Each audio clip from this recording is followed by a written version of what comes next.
अच्छा जी बेटा जी, लास्ट पे हमारे पास एक चीज़ रह गई थी, कॉम्प्लेक्स मल्टी सेलुलर। ठीक है, सिंपल यूनिसेलुलर और यूनिसेलुलर, मल्टी सेलुलर और कॉम्प्लेक्स मल्टी सेलुलर। यूकैरियोट्स में 3 तरह के ऑर्गेनिज्म बने थे। ठीक है, अब हम पढ़ने जा रहे हैं कॉम्प्लेक्स मल्टी सेलुलर ऑर्गेनिज्म के बारे में। तो ये बेटा जी, जो कॉम्प्लेक्स मल्टी सेलुलर ऑर्गेनिज्म है ये 3 तरह के होते हैं। ठीक है, हमने जो मूड ऑफ न्यूट्रिशन पढ़ा था उसमें 3 चीज़ें थी, फोटोसिंथेसिस थी, अब्जॉर्प्शन थी और इंजेशन।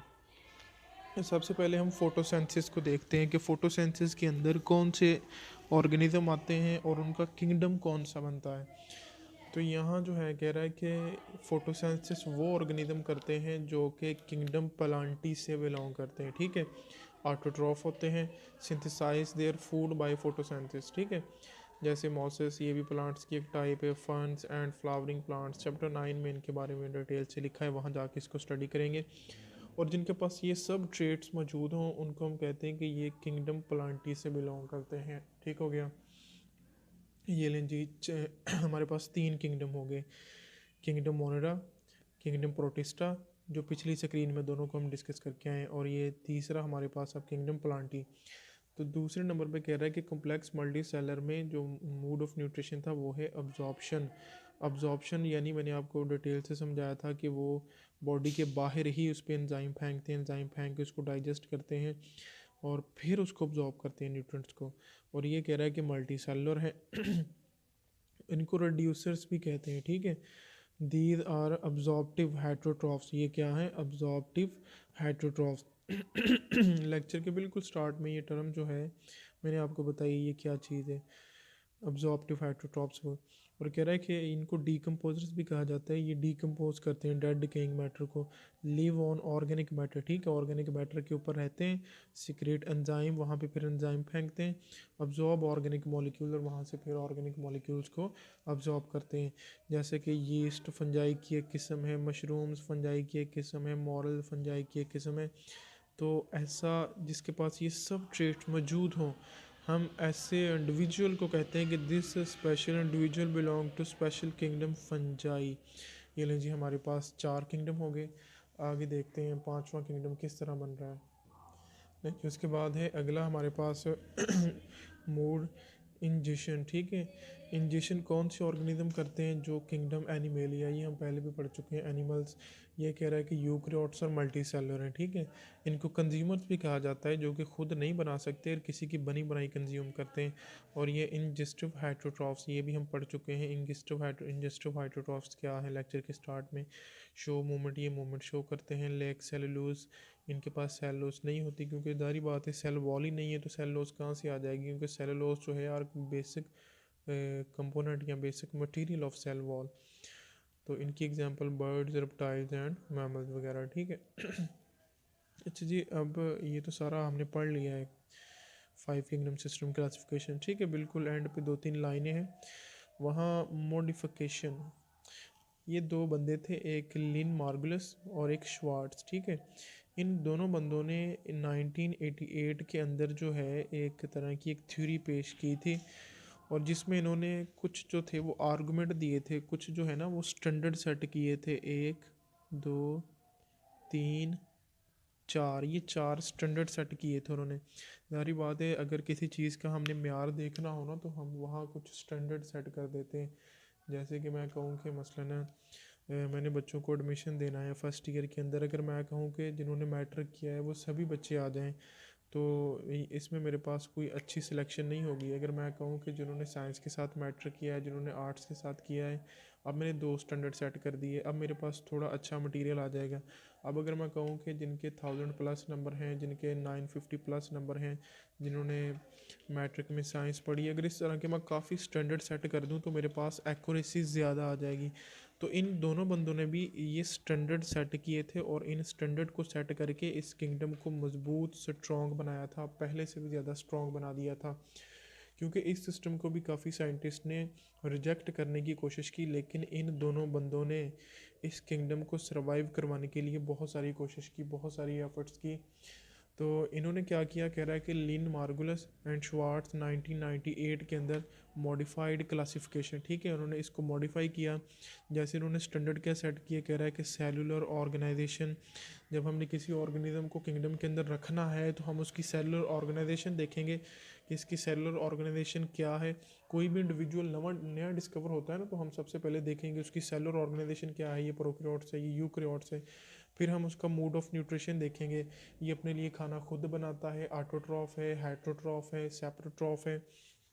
फिर तीसरे नंबर पे हम उसका जेनेटिक्स यानी उसका जो है वो जीन्स वगैरह को भी स्टडी करेंगे, इसके जीन्स किस तरह के हैं। और चौथे नंबर पे ऑर्गेनेलिस ऑफ सिम्बियोटिक ओरिजिन, इसको हम देखते हैं ये क्या चीज़ है। तो जब हम इन सब चीज़ों को अच्छे से देख लेंगे, स्टडी कर लेंगे, हम उस इंडिविजुअल को उसकी सबसे बेहतरीन जगह में प्लेस करने के काबिल हो जाएंगे कि आया कि वो प्लांटी के अंदर आता है, फंजाई के अंदर आता है, एनिमेलिया के अंदर आता है, मोनरा के अंदर आता है, या प्रोटिस्टा के अंदर आता है। अगर कहीं भी फिट नहीं हो रहा तो हम उसको उठा के प्रोटिस्टा के अंदर फेंक देते हैं। तो अच्छा, चौथा पॉइंट जो है ये लिखा हुआ है ऑर्गेनेलिस ऑफ सिम्बियोटिक ओरिजिन। जैसा कि कह रहा है कि ऑर्गेनेली सेल के अंदर जो ऑर्गेनेलीज होते हैं, ये समझने वाली बात है, इसको समझना है आप लोगों ने। सिम्बियोटिक कहते हैं एक ऐसा एसोसिएशन जो दो ऑर्गेनिज्म के दरमियान हो और जिसमें नुकसान ना पहुंचे किसी को। जैसे कह रहा है कि माइटोकॉन्ड्रिया एंड क्लोरोप्लास्ट। अब ये एक्चुअली जो है एक थ्योरी है, लिन मार्गुलस ने एक थ्योरी प्रपोज की थी जिसको हम एंडोसिम्बियोटिक हाइपोथेसिस से जो है इसकी सबसे बेहतरीन जो है बेहतरीन वे में उसने एक्सप्लेन किया है इसको यहाँ। तो ये एंडोसिम्बियोटिक हाइपोथेसिस जो है एक बहुत ही इंटरेस्टिंग हाइपोथेसिस है। एक्चुअली ये एक थ्योरी है जो कि बताती है कि प्रोकैरियोट से किस तरह यूकैरियोट्स बने हैं, प्रोकैरियोट से किस तरह यूकैरियोट्स बने। तो ये डायरेक्ट यूकैरियोट्स नहीं बन गए, ये थोड़ा सा लिंक है, यहाँ मैं ये आपको थोड़ा सा समझाऊंगा, बाकी आगे सेकंड ईयर में जाके पूरा एवोल्यूशन का चैप्टर है, वहाँ इसको मज़ीद डिटेल से देखेंगे। लेकिन यहाँ सिर्फ आपने ये देखना है कि माइटोकॉन्ड्रिया से क्या बना, क्लोरोप्लास्ट से फ्यूचर में क्या बना। अच्छा जी, वो पहले पहले चले जाएं तो मैंने आपको कल एनिमेशन भी दिखाई थी, सबसे पहला जो ऑर्गेनिज्म बना था वो बैक्टीरिया था, आर्कियोबैक्टीरिया, ठीक है। तो हुआ यूं कि ये अकेला सरवाइव करता था सबसे पहले, जब इस प्लेनेट के ऊपर कुछ भी नहीं था। तो एक ऐसा बैक्टीरिया एक दिन इसके पास आया जो कि फोटोसिंथेसिस कर सकता था।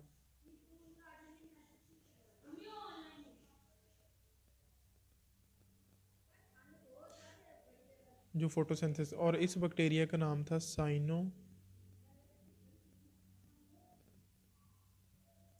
साइनोबैक्टीरिया, ठीक है।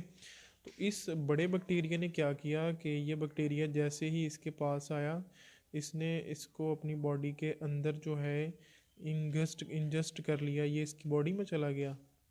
ये बैक्टीरिया की बॉडी में जैसे ही गया है, तो अब इस बड़े वाले बैक्टीरिया ने क्या करना, इसको लाइट देनी और जो है इसको सारे बेसिक फैसिलिटीज़ प्रोवाइड करनी, और इसने यहाँ फोटोसिंथेसिस करके यहाँ पे फूड बनाना और ख़ुद भी लेना और इस बैक्टीरिया को भी देना। इस तरह इनके दरमियान एक एसोसिएशन बन गई जिसको हम कहते हैं कि ये सिम्बियोटिक एसोसिएशन है। तो फिर कहते हैं कि मज़ीद जब एवोल्यूशन हुई तो ये वाला बैक्टीरिया कन्वर्ट हो गया क्लोरोप्लास्ट के अंदर। क्लोरोप्लास्ट भी सेल में ऐसी है ना, लाइट उस पर पड़ती है, लाइट को यूज़ करके कार्बन डाइऑक्साइड सारी बेसिक कंडीशन को यूज़ करके वो सेल को फिर जो है वो फूड तैयार करके देता है। तो फिर कहते हैं कि this is leads to the evolution of chloroplast. तो ये है ओरिजिन ऑफ क्लोरोप्लास्ट।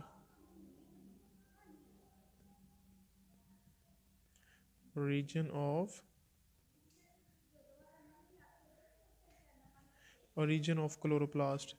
तो जब इस सेल के अंदर क्लोरोप्लास्ट बन गया तो with the passage of time आहिस्ता आहिस्ता ये सेल इतना मॉडिफाई हुआ that turned into plant cell eukaryotic, इससे फिर पौधे बन गए। और दूसरी यहाँ चीज़ ने लिखी हुई है माइटोकॉन्ड्रिया। अब इसी तरह एक बैक्टीरिया था,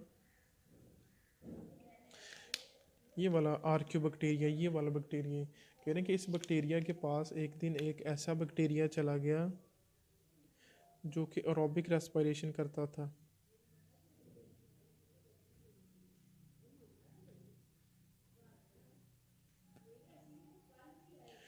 एरोबिक रेस्पिरेशन करता था यानी अपनी बॉडी के अंदर फूड को ले जाता था और ऑक्सीजन की कह रहा है कि फिर मौजूदगी के अंदर क्या करता था कि उससे एनर्जी निकालता था।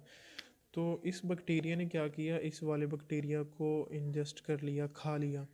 तो जब ये बैक्टीरिया उसकी बॉडी में चला गया तो इस वाले बैक्टीरिया ने क्या करना, इसको फूड प्रोवाइड करना, बाहर से फूड लेना, और इस जो अंदर बैक्टीरिया पड़ा है जो एरोबिक रेस्पिरेशन कर सकता था बैक्टीरिया, इसने क्या करना, इस फूड को यानी एरोबिक ऑक्सीजन की यानी मौजूदगी में कह रहा है कि एरोबिक रेस्पिरेशन करके इससे एटीपी निकाल के देनी है इसको, तो ये एटीपी बनाने लग गया।